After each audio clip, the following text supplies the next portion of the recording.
네, 아, 여러분 사람들이 자기 스스로를 생각할 때 내가 가지고 있는 생각을 얼마나 객관적이다라고 생각할 수 있을까요?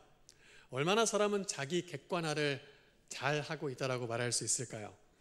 제가 사역을 20년 넘게 해보고 또 나이도 이제 반백살에 이제 가까워지다 보니까 많은 사람들을 좀 만나보는데 사람들마다 자기 스스로는 좀 객관적이다라고 생각을 하고 있는 것 같아요.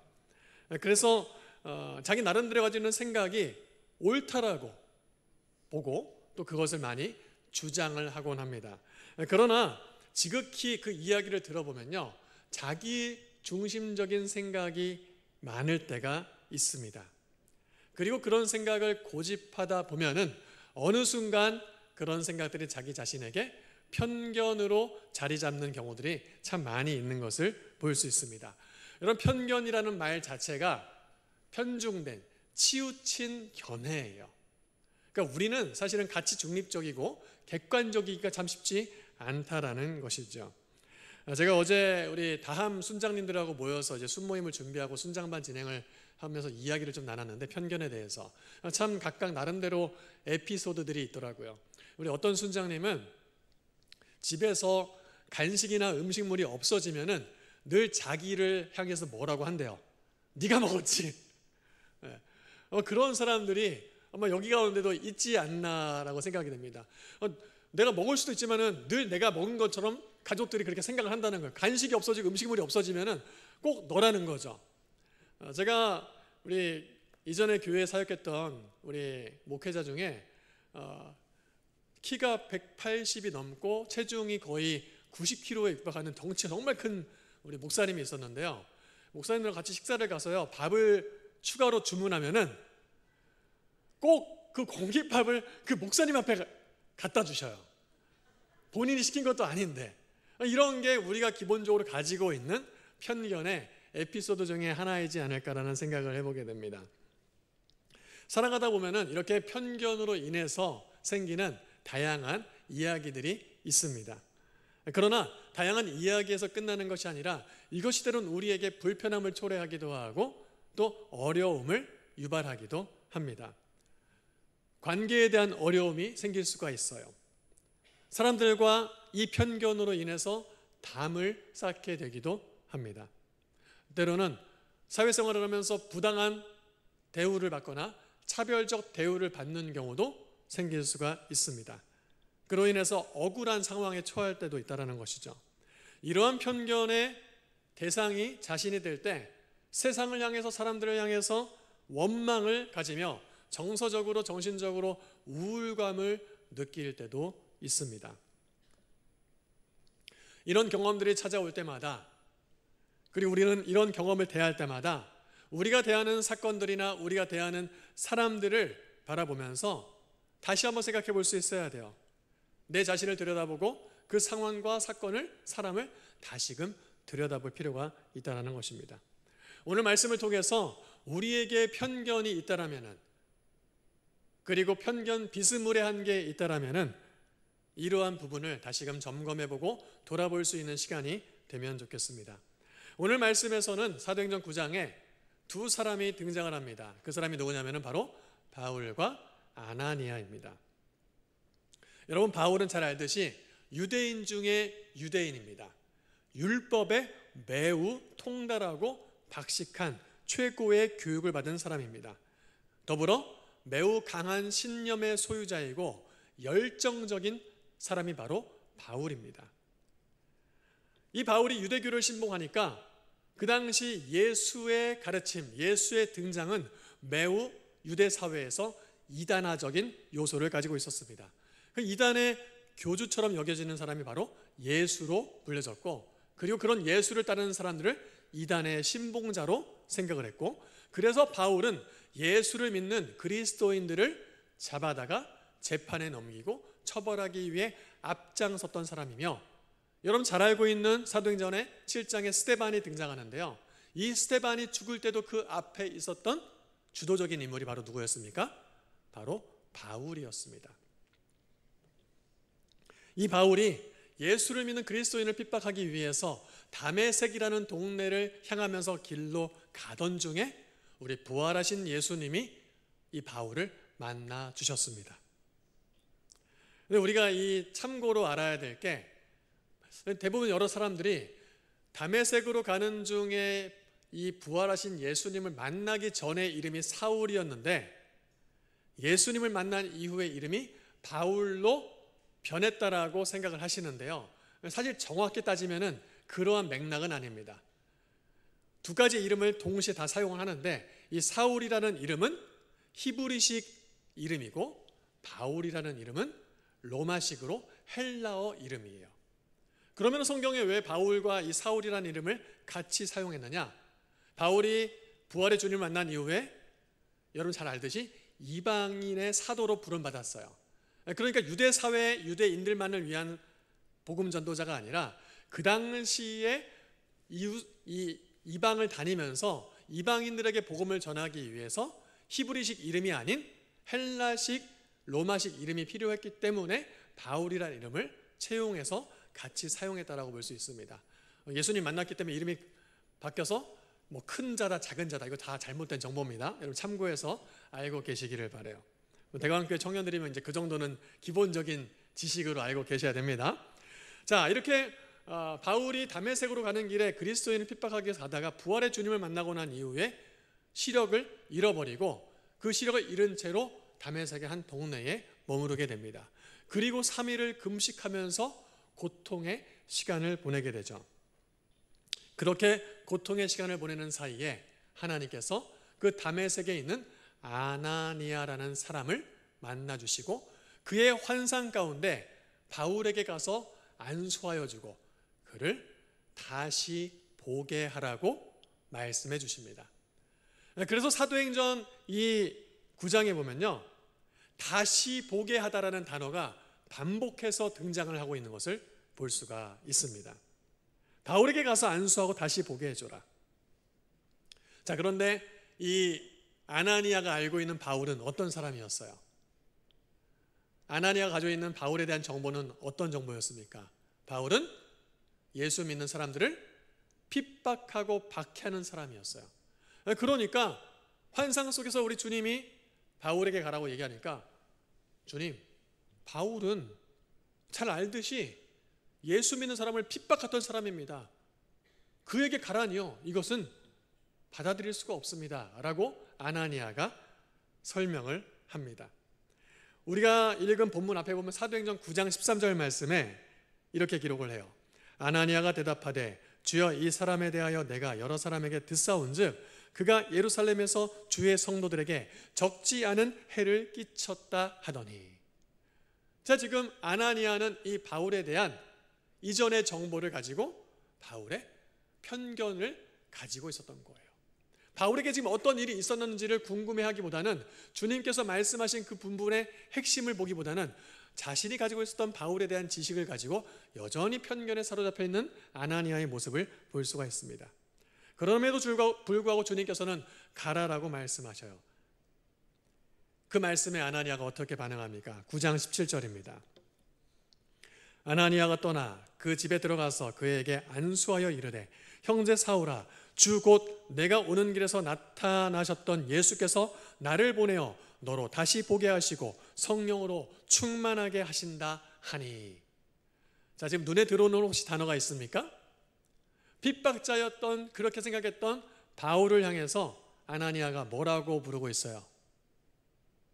뭐라고 부르고 있어요? 형제여라고 부르고 있어요. 형제여.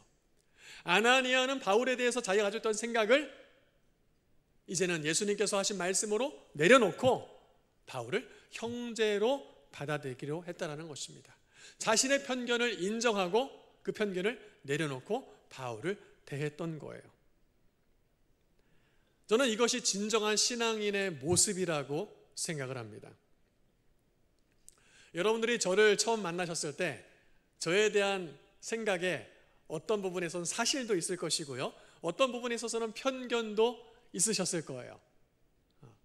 우리는 누군가를 대할 때, 만날 때, 상황을, 사건을 경험할 때 그러한 부분들을 다 가지고 있습니다.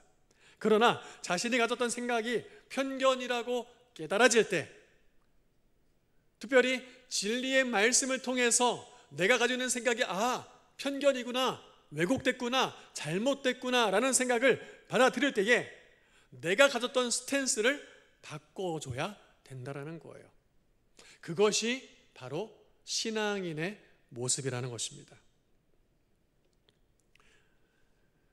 오늘 말씀을 보면서 아나니아는 예수님의 말씀을 통해서 바울을 다시 보기 시작했어요. 자, 이렇게 바울을 향해서 다시 보고 그에게 안수하고 그가 성령 충만을 받으니까 어떤 변화가 바울에게 일어났느냐? 9장 20절 말씀. 즉시로 각 회당에서 예수가 하나님의 아들이심을 어떻게 해요? 전파하는 사람이 됐습니다. 예수에 대해서 부정했던 사람이, 예수를 믿는 사람을 대해서 박해하고 핍박했던 사람이 예수에 대한 편견을 벗어버리고 아나니아를 통해서 예수를 바로 알게 되니까 예수를 전도하고 증언하는 증인이 되었다라는 거예요. 바울의 예수관이 바뀌게 되었다라는 것입니다.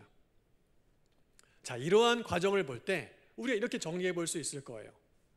아나니아의 다시 봄으로 바울의 다시 봄이 시작이 되게 되었다라는 것입니다. 아나니아의 바울을 향한 다시 봄으로 바울의 예수를 향한 다시 봄이 시작이 되었다라는 거예요. 여러분, 아나니아에게 바울은 어떤 존재였습니까? 박해자요, 핍박자였습니다. 바울에게 그리스도인은 어떤 존재였습니까? 핍박해야 되고 박해해야 될 대상이었습니다. 그러나 이 모두 예수를 바로 보고 그로 말미암아 자신이 돼야 될 대상을 다시 보게 되니까 이런 놀라운 변화들이 나타나게 되었다라는 거예요. 마태복음 5장의 산상수훈을 보면은 예수님께서 이렇게 말씀하십니다. 마태복음 5장 43절 44절에 또 내 이웃을 사랑하고 내 원수를 미워하라 하였다는 것을 너희가 들었으나 나는 너희에게 이르노니 너희 원수를 사랑하며 너희를 박해하는 자를 위하여 기도하라. 여러분 잘 알고 있는 말씀일 거예요. 원수를 사랑하고 너희를 박해하는 자를 위해서 기도해라.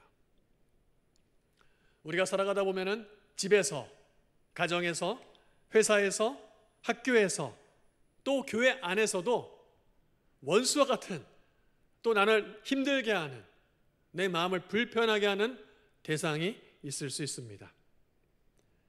그런데 그 사람을 사랑하고 그를 위해서 기도하라고요. 예수님이 말씀하고 계시는 거예요. 그를 사랑하고 그를 위해서 기도해라. 율법에는 이웃을 사랑하고 원수에 대해서는 동해보복법으로 대하라고 율법에는 기록이 되어 있지만은, 그러나 예수님께서는 원수까지도 사랑하라고 말씀하시고 내 마음을 괴롭히고 힘들게 하는 사람을 위해서 기도하라고 말씀하고 계신다는 것입니다. 그러나 이러한 것을 실천하기는 우리 마음으로는 사실 너무나 어렵습니다. 그러나 이것을 가능하게 하는 것은 바로 우리가 예수를 다시 볼 때 가능하다는 거예요.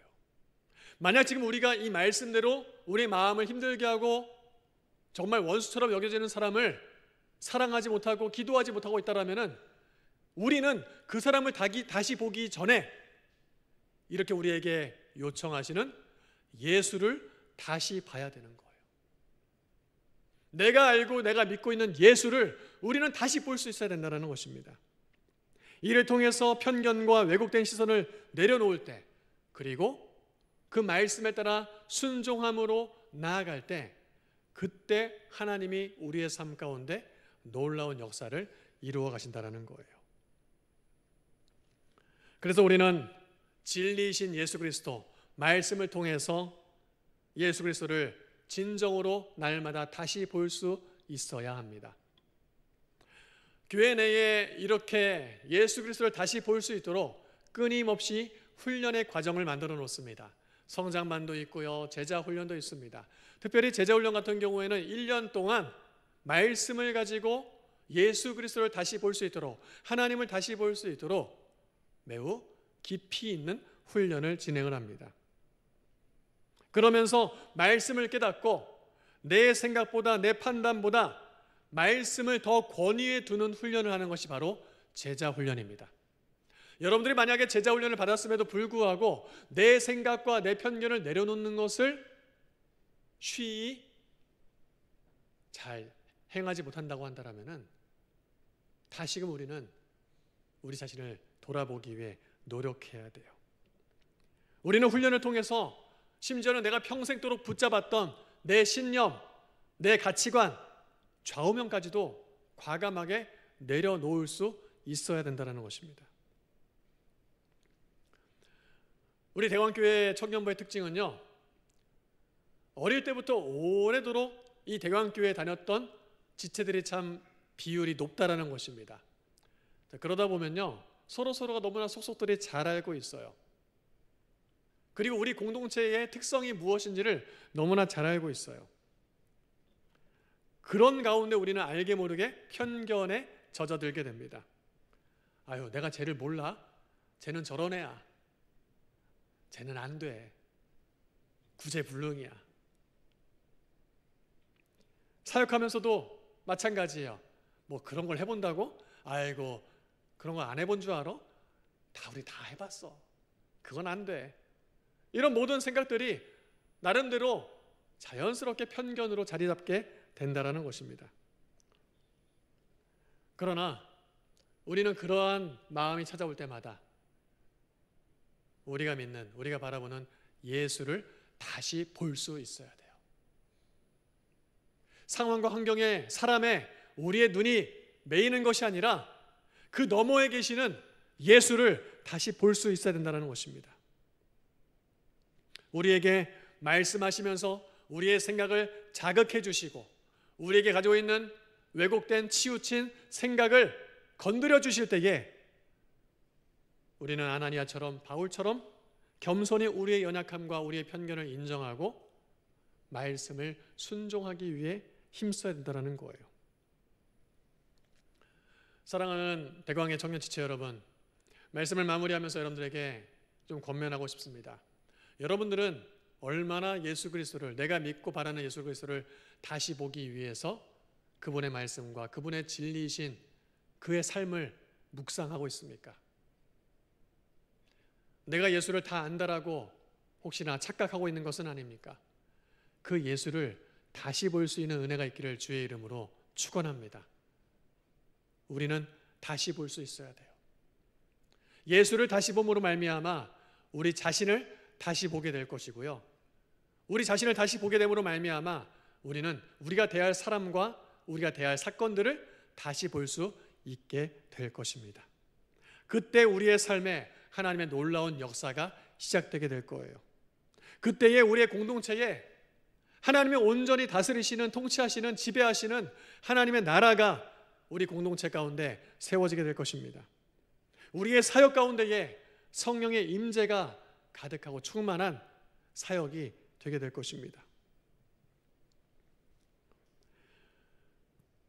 사랑하는 우리 지체 여러분, 다시 봄으로 인해서 우리의 가치관이 회복될 수 있기를 바랍니다.